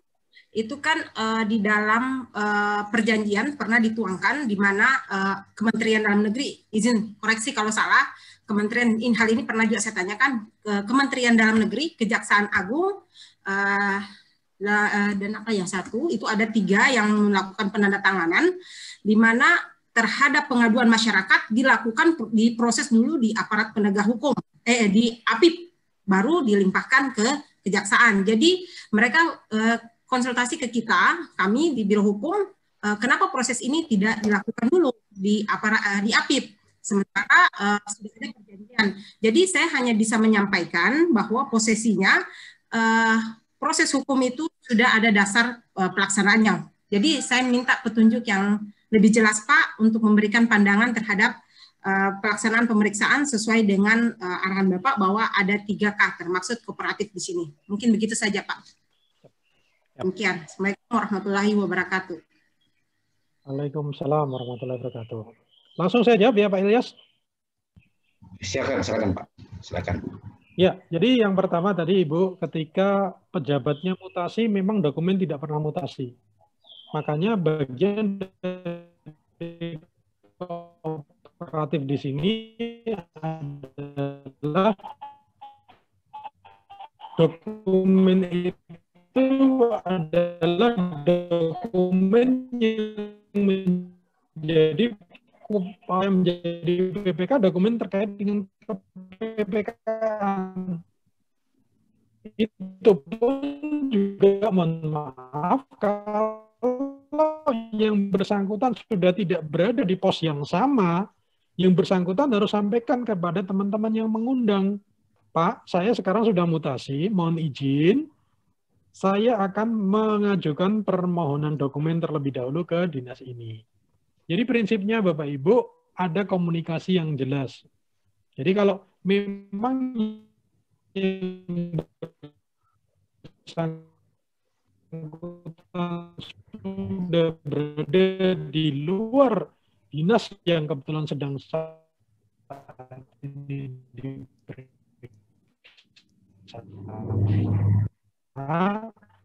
maka kita minta izin juga kepada beliaunya. Loh, kok minta izin, Pak? Enggak, ini hanya bahasa apa istilahnya. Kalau saya selalu menggunakan ini, Bu, filosofi Jawa. Filosofi Jawa itu ada yang namanya pangku. Kita menjaga, memanusiakan manusia. Makanya saya selalu, kalau bahkan ketika kepada teman-teman penyidik, Pak, mohon izin itu dokumen setebal ini, masa ada? Ada, Pak, mohon izin saya tunjukkan. Nah, gitu. Artinya apa, Bapak Ibu? Tetap komunikasi ini kita kedepankan. Jadi kalau memang yang bersangkutan sudah mutasi, ya kita tetap minta izin kepada Satker yang mempunyai dokumen tadi. Karena dokumen tadi kan otorisasinya kan ada di satuan kerja yang di. Kemudian yang kedua kaitannya dengan edaran Mahkamah Agung tadi. Jadi begini, Bu. Saya selalu ingat yang disampaikan oleh Dr. Jatmiko, mungkin sekarang sudah jadi Profesor Jatmiko kali ya, yang dari UNER itu. Pak Jatmiko itu dulu pas kita ngobrol di Tipikor Jawa Timur, waktu itu mungkin Bapak Ibu kalau kenal dengan almarhum Bapak Agus Kuncoro, dia profesional pengadaan yang kebetulan harus menjadi martir pengadaan. Itu ketika saya mendampingi Pak Agus Kuncoro ini dengan Dr. Jatmiko tadi, Pak Jatmiko itu sebagai pengajar pidana, beliau menyampaikan begini. Di bangku kuliah, Mas, aku mengajarkan hukum secara ideal. Tetapi kalau sudah di praktek nyata, Mas, kita harus mengikuti alur yang realitanya seperti apa. Jadi, katakanlah, let's say, itu ada edaran seperti ini, ada surat keputusan bersama seperti ini. Itu kan kalau memang semua kondisinya normal, Ibu. Kalau memang kondisinya normal, kita bisa menyampaikan itu. Kalau memang penyidiknya atau penegak hukumnya bisa diajak komunikasi, diskusi, kita bisa melakukan itu.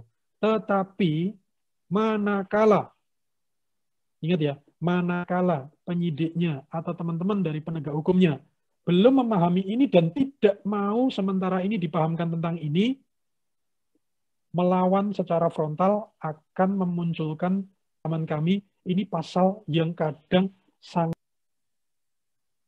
Jadi kita bedakan konteks idealita aturan normal dan konteks realita, di mana kita harus meminimalkan resiko. Jadi kita juga harus mempelajari, Bu, kalau memang karakter dari teman-teman penegak hukumnya ini adalah karakter-karakter yang keras, tidak mau diajak komunikasi, tidak mau digurui, ya kita harus menggunakan pendekatan persuasif sesantun mungkin. Sehingga tadi misalnya ketika kita suruh, misalnya tadi ada teman-teman bertanya, ini kan harusnya ke inspektorat dulu. Mohon maaf, ke inspektorat dulu itu kalau teman-teman penegak hukumnya sudah baca itu dan mau mengerti SKB tadi. Tapi manakala teman-teman penegak hukumnya belum bisa memahami tadi, maka mereka akan langsung melarikan kepada satu, undang-undang kepolisian, yang kedua, undang-undang kejaksaan. Apa itu? Kaitannya dengan pasal pengaduan. Jadi karena di kita itu sinkronisasi definisi operasional itu belum ada, di undang-undang kejaksaan ada pengaduan, di undang-undang kepolisian bahkan KPK ini harus menindaklanjuti pengaduan. Jadi kalau nanti di challenge, mohon maaf ya, ini kita berbicara dalam logikanya orang hukum, Saya punya undang-undang, Anda punya SKB atau edaran. Tinggian mana, ayo. Mohon maaf, itu hanya pendapat dari mazhab hukum yang keras tadi, Bu. Jadi memang benar-benar ibaratnya begini, Bu. Saya selalu mengilustrasikan, kita itu sedang bertarung, berperang. Sehingga kita harus tahu strategi apa yang harus kita gunakan. Kita bermain strategi, Bu. Nah, strateginya pun makanya harus disesuaikan dengan konteks. Jangan tekstual itu yang menjadi dasar, tapi konteksnya dilihat dulu. Ini yang perlu kita kuatkan. Mungkin itu jawaban saya, Pak Ilyas. Semoga kalau ada yang kurang.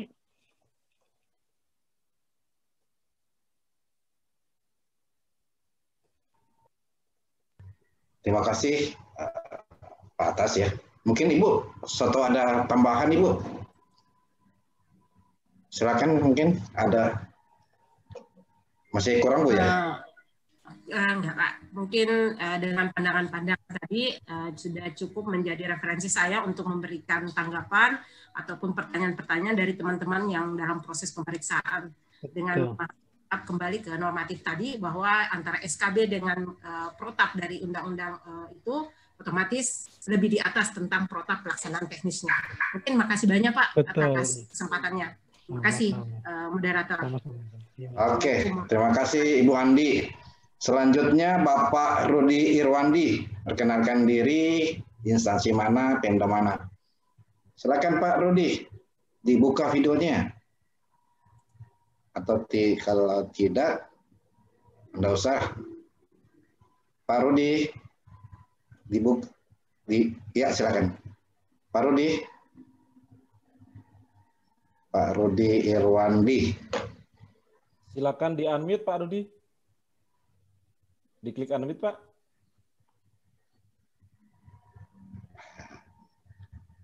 Mungkin jaringan ya. Mungkin yang lain selain Pak Rudi? Yang lain selain Pak Rudi silakan raise hand. Atau saya mau membacakan chat ya, Pak Atas ya. Oh silakan Pak Rudi. Ya, Pak. Oh silakan. Yes. Silakan. Kebetulan saya lagi di lokasi proyek nih Pak, mohon maaf nggak bisa buka kamera, nggak enak lihatnya. Iya, ya Pak, enggak Pak? Iya, ini saya kan konsultan nih Pak di Kalimantan Tengah. Jadi sudah hampir 17 tahun Pak saya menekun di bidang jasa konstruksi ini, mulai Perpres 80 sampai 16 dan juga aturan regulasi yang berubah-ubah. Jadi memang ada beberapa kali Pak. Ini berbagi pengalaman aja dan mudah-mudahan juga menjadi tip bagi kawan-kawan yang kebanyakan di jasa konstruksi. Berapa kali Pak kami sudah dipanggil gitu loh. Selama 17 tahun ini, kadang sebuah pekerjaan konstruksi, kita tahu bahwasanya tidak mungkin Pak pekerjaan itu bisa 100% sama dengan apa yang direncanakan. Jadi tidak ada output yang 100% Pak. Meskipun KK kita sebagus mungkin. Nah, cuma begini Pak, di setiap pengalaman kami, setiap laporan yang disampaikan kepada penegak hukum, terutama masalah pekerjaan konstruksi, ujung tombak di depan adalah konsultan pengawas Pak. Ya. Jadi kita harapkan Pak, PPK, di saat pekerjaan dimulai, itu harus jelas Pak, job description-nya kepada konsultan pengawas. Dan juga kontraktor juga Pak, harus terdokumentasi pekerjaannya dengan baik. Pernah Pak, pekerjaan itu fisiknya bermasalah Pak, dalam artian perencanaannya itu tidak bagus Pak. Kontraktornya bekerja bagus. Kemudian kami pengawas itu terdokumentasi dengan baik Pak, meskipun output pekerjaannya tidak bagus Pak. Ada laporan masyarakat. Kemudian kami dipanggil berkali-kali oleh penegak hukum. Intinya Pak, ketika kita menghadapi penegak hukum, sampaikan data sebenarnya, kemudian juga terdokumentasi dengan baik, tidak ada unsur kesengajaan, dan kalau memang itu akibat kelalaian tidak sengaja Pak, biasanya juga penyidik itu Pak, dia mengarahkan kerugian itu dibayar saja Pak, ini tidak ada unsur kesengajaan. Nah jadi yang saya ingin tanyakan dengan Pak Atas, unsur kesengajaan ini seperti apa sih Pak yang mengakibatkan seseorang itu bisa menjadikan tersangka. Kami sudah 7 kali, Pak, 7 kasus selama 17 tahun ini dipanggil penegak hukum. Alhamdulillah, ujung-ujung SP3. Jadi berhenti, Pak, tidak cukup bukti. Cuma ada juga, Pak, di tempat lain teman saya yang udah kalibernya di atas saya, senior saya, cuma terpenuhi unsur sengajanya. Jadi saya tuh masih bingung gitu loh, unsur sengajanya itu seperti apa gitu loh, Pak Atas. Makasih, Pak Atas. Ya. Ya, silakan. Kalau unsur kesengajaan dari konteks hukum, itu mungkin yang berhak jawab malah Pak Ilyas sama Pak Mukhlis ini. Karena beliau-beliaunya doktornya di bidang itu ya. Kalau saya hanya memberikan praktisnya saja begini. Jadi prinsipnya Pak, ketika kita berbicara kesengajaan, itu bisa dibuktikan terjadi perbuatan yang memang dengan kontrol penuh Pak, dengan kendali penuh. Itu namanya kita bicara sengaja. Sengaja itu kan kita sudah tahu, misalnya speknya A, tapi kita minta untuk diganti B. Atau kita minta ada CCO dengan tujuan keuntungan bla bla bla. Jadi prinsipnya kalau yang namanya sengaja itu dibikin dengan kesadaran penuh, dan itu justru pembuktiannya gampang. Kalau dari nanti Pak Ilyas atau Pak Mukhlis nanti bisa menambahkan dari konteks hukumnya. Tapi kalau dari sisi praktisnya sebetulnya kesengajaan itu suatu hal yang secara materi pembuktiannya sangat mudah. Pembuktiannya sangat mudah. Tapi definisi hukumnya monggo nanti bisa Pak Ilyas atau Pak Mukhlis atau pakar-pakar hukum yang lainnya. Jadi saya hanya bisa mengelaborasi itu saja Pak. Ada tindakan-tindakan lain yang menjadi penguatnya. Contoh, saya pernah mengakses sebuah kasus ketika membantu juga teman-teman di Barreskrim. Itu Pak, dana transfer ke daerah seolah-olah ada pengadaan langsung, tapi jumlahnya ratusan paket. Ratusan paket Pak. Kelihatannya kan prosedural Pak. Tapi ternyata di belakang PPATK melaporkan ada aliran duit kepada oknum di salah satu dinas yang mengelola dana miliaran tadi, Pak. Makanya kan kita melihat bahwa dokumentasi pengadaan langsung yang sekian ratus paket tadi itu memang sengaja dibikin. Tujuannya apa? Baca paket supaya ada aliran transaksi kepada oknum-oknum di perangkat daerah tadi. Itu cara membuktikan kesengajaan sederhananya seperti itu, Pak. Karena sesuatu yang disengaja, misalnya ini paket harusnya ditender, kok kenapa di pengadaan langsung? Nah, kalau saya selalu memberikan petunjuk kepada penyidik, gali Pak, di sini, di sini, di sini, nanti akan ketemu Pak. Gitu biasanya Pak. Silakan, kalau definisi hukum Pak Ilyas monggo, yang lebih paham nih. Ya. Baik Pak Rudi sudah. Saya tambahkan ya. Kalau boleh saya tambahkan gini. Potong dulu Pak, sebentar Pak. Jadi diharapkan jangan sampai ada buyback gitu Pak ya. Alhamdulillah sih selama ini ya, jangan sampai ada buyback. Kami mengalami itu Pak sudah 7 kali pemanggilan, 7 kasus gitu. Alhamdulillah sampai saat ini kami tidak pernah ada buyback dan ujung-ujungnya juga SP3 berhenti Pak. Nah celakanya teman saya ini Pak, itu kesengajaannya mungkin buyback itu Pak ya, unsur yang memenuhinya ya Pak ya. Betul. Lalu ada indikasi kerugian, padahal di kasus yang hampir sama, mungkin tipe bangunannya juga hampir sama, punya saya lepas Pak. Cuma jadi teman saya ini dia menemukan kerugian yang disengaja katanya. Jadi itu Pak. Gimana Pak? Iya. Ya, silakan Pak Ilyas. Ya, saya menambahkan gini Pak, itu ada 2 cabang hukum pidana yang sangat berkaitan, yaitu mens rea dan actus reus. Actus reus adalah pidana materialnya, terpenuhi unsur, sedangkan mens rea itu keadaan batin. Keadaan batin gini Pak, ada 2 teori yang mengatakan demikian, yaitu teori kehendak, willens, dan teori pengetahuan. Artinya, kalau ada kehendak pihak secara material menyatakan bahwa akan mengatur, berarti itu sudah masuk di wilayah mens rea. Ataupun juga dia sudah bayangkan ketika saya menerima uang, maka akan menimbulkan persaingan tidak sehat, saya akan mengatur tender, saya akan berlaku tidak adil. Jadi ada dua teori yang bisa mencakup kesengajaan itu, yaitu kehendak, ada perbuatan materialnya gitu. Dia ikut makan-makan, dia ikut bertemu, mengatur, dia ikut membicarakan bagaimana jadi pemenang. Nah, yang kedua, dia harus membayangkan perbuatannya, bahwa ketika saya ikut mengatur, ikut bersama penyedia, bahkan akan ada konflik kepentingan yang sangat timbulkan. Jadi itu bicara mens rea. Sedangkan actus reusnya adalah perbuatan tersebut terpenuhi semua unsur delik.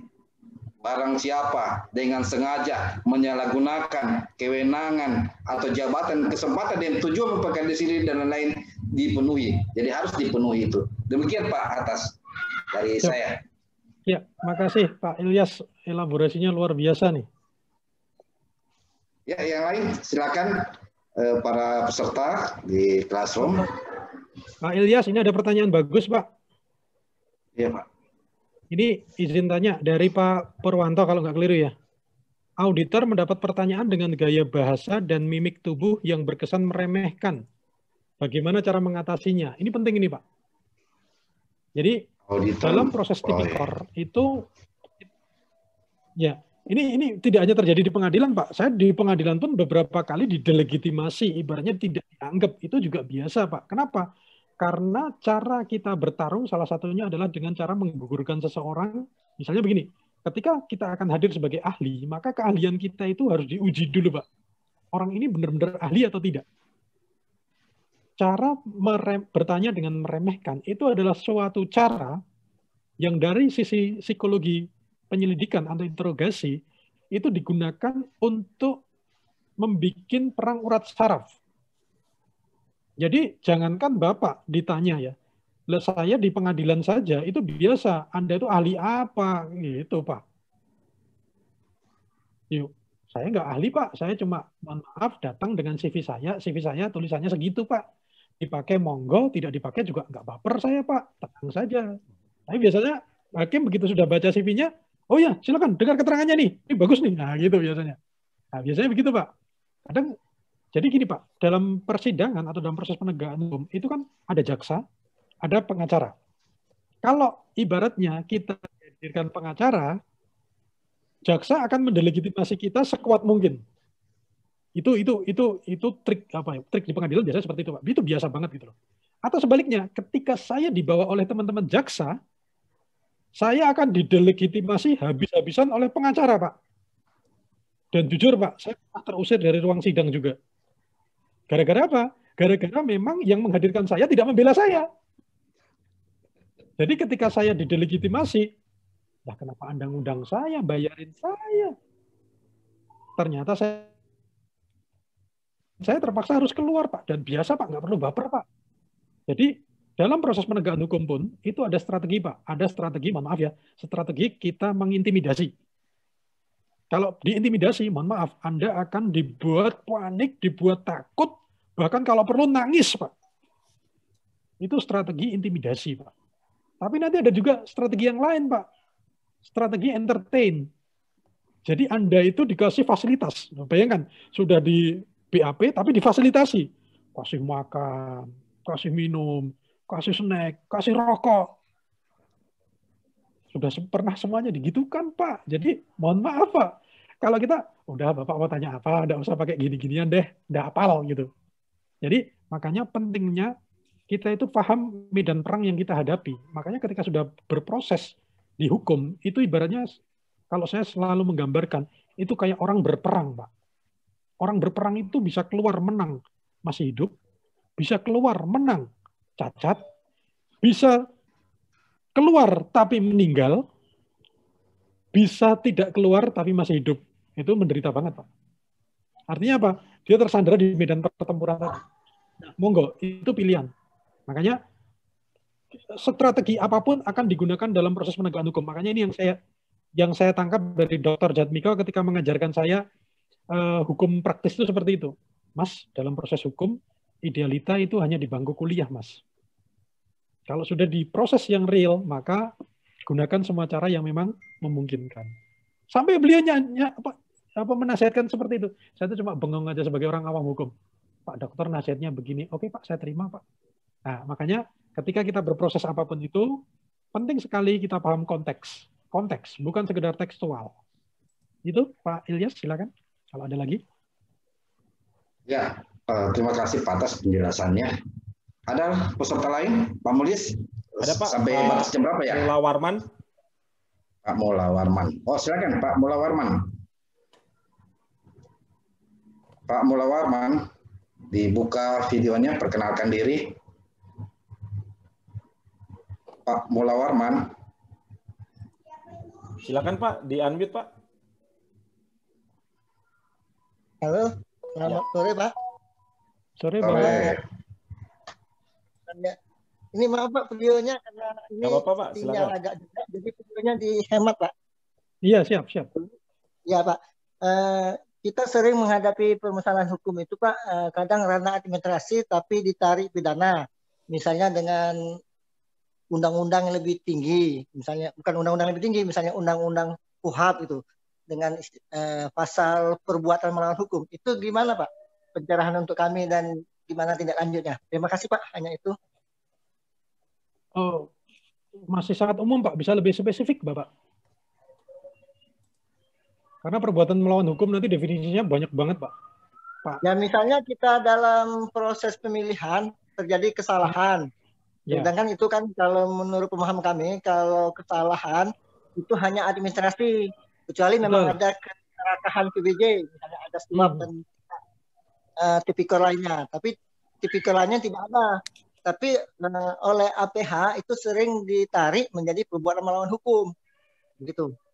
Karena kita saya sudah tanya Pak, itu pertanyaan atau sudah ya, apa? Pertanyaan Pak. Pertanyaan. Oh kalau pertanyaan, sering ya. Di sounding oleh APH begitu. Ya. Oke. Gini. Siapa? Jadi begini. Seperti jawaban pertanyaan untuk pertanyaan dari Pak Purwanto yang tadi didelegitimasi di pengadilan tadi, Pak. Jawabannya hampir sama, Pak. Jadi begini, Pak. Itu adalah bagian dari strategi untuk membuat Bapak down. Jadi begini, Pak. Teman-teman penyidik itu ketika sudah keluar, kita mungkin juga makan bareng, Pak. Nongkrong bareng, jalan-jalan bareng. Itu biasa seperti itu. Tapi ketika di ruang penyidikan, mereka bisa menggunakan strategi tergantung bagaimana situasionalnya. Saran saya, jangan terbawa alur. Tapi tetaplah fokus kepada proses yang sudah kita jalani. Contoh misalnya, Pak, dulu kita pernah bertanya, loh kamu terima duit? Saya kadang, mohon maaf Pak, agak bikin joke. Jelas terima duit Pak, saya terima duit honor Pak. Tapi honornya dipotong pajak 15%, Pak. Terima yang lain lagi enggak? Enggak, Pak. Cuma honor saja. Enggak apa-apa. Jadi, begini, Pak. Tolong tidak ikut arus. Jadi begini, kalau bahasa psikologinya, saya banyak menggunakan pendekatan psikologi. Jadi, manakala kita berada pada pusaran masalah, jangan kita berada di dalam masalah. Tapi cobalah gunakan helikopter view untuk selalu berada di atas masalah. Karena kalau Bapak sudah paham bagaimana strategi yang bisa digunakan, maka Bapak nanti akan bisa tidak larut dalam pusaran masalah tadi.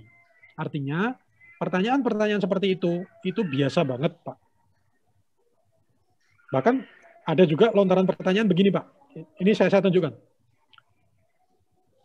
Pak, Anda itu tidak saya proses seperti maling, seperti rampok, seperti copet.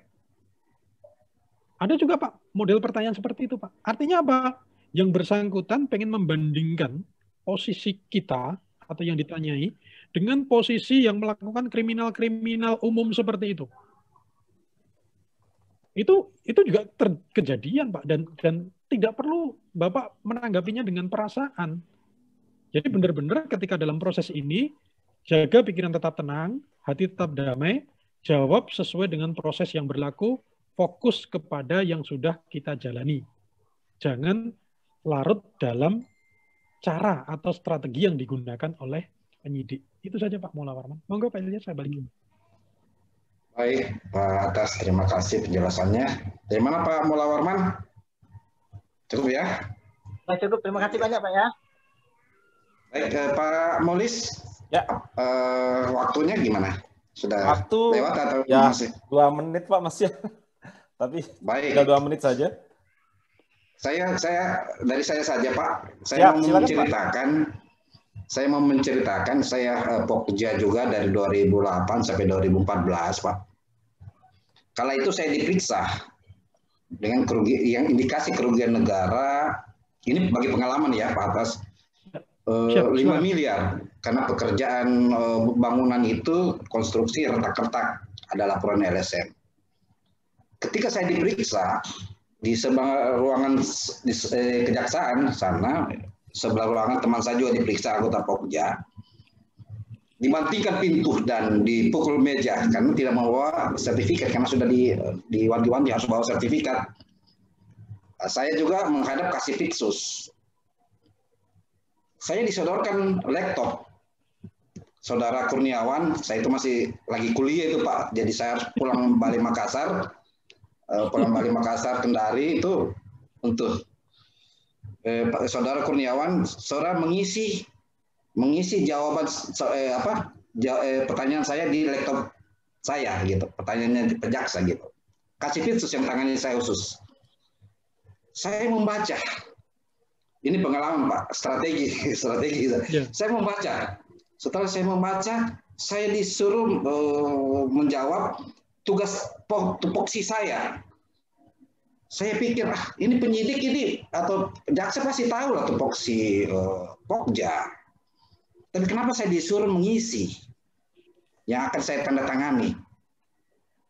Kesimpulan saya berpikir saya harus selamat. Saya harus selamat Pak. Saya harus selamat. Saya mengisi cuma satu item dari tugas Pokja, yang dimana tugas itu ringan menurut hukum yang saya pahami. Cuma memberkas dokumen yang sudah di-input, yang sudah dicetak. Itu saja. Saya tidak menuliskan semuanya. Karena kenapa? Kalau saya menuliskan semua peristiwa dan ditemukan ada peristiwa yang saya tulis ada kewenangan saya bagian dari tersebut. Jadi saya cuma menulis satu. Kaget penyidik. Kok kamu penyidik kejaksaan, kok kamu cuma satu kewenanganmu? Iya. Kemampuan saya sini satu, yang kedua saya cuma memberkas. Ada 5 Pokja, ada 4 Pokja lain yang mengurus evaluasi, mengurus ini. Saya cuma satu item. Yang paling ringan Pak, saya pilih itu. Akhir kata ya memang semua berakhir dengan indah, damai, istilahnya dengan indah. Tapi saya mengambil pelajaran bahwa ketika kita disodorkan sebuah pertanyaan yang memang normatif, jangan telan mentah-mentah seolah-olah kita lebih canggih gitu, lebih tahu. Itu pertanyaan yang akan berentet di pertanyaan berikutnya, dan mereka sudah menemukan peristiwa sebenarnya. Itu peristiwa pidana sudah ada. Jadi kita bagaimana menghindari kita bukan dari peristiwa itu dengan kewenangan yang ada, yang kita pilih-pilih yang paling ringan, yang paling mungkin bukan bagian dari itu. Akhirnya ditemukan teman lain Pokja yang buat penawaran gitu. Jadi ya meskipun berhindar dengan damai.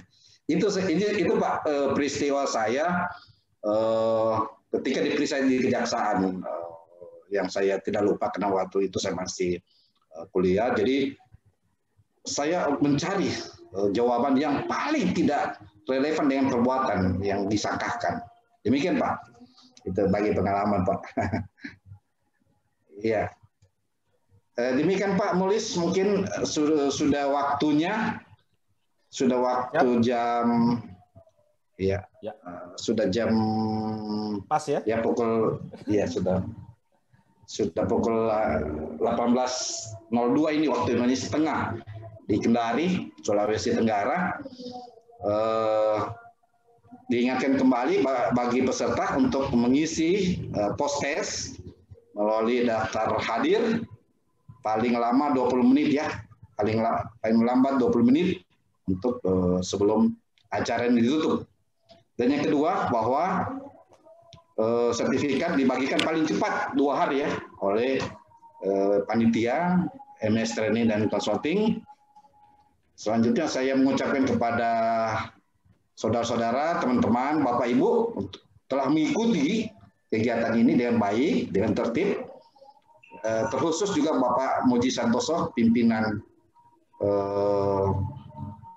MS Training, yang istimewa juga Pak Atas Yuda Kandita sudah berbagi pengalaman terhadap proses pengelolaan menuju proses tipikor ini, PBJ, dan terkhusus juga Pak Mulis yang telah memberikan saya kesempatan sebagai moderator.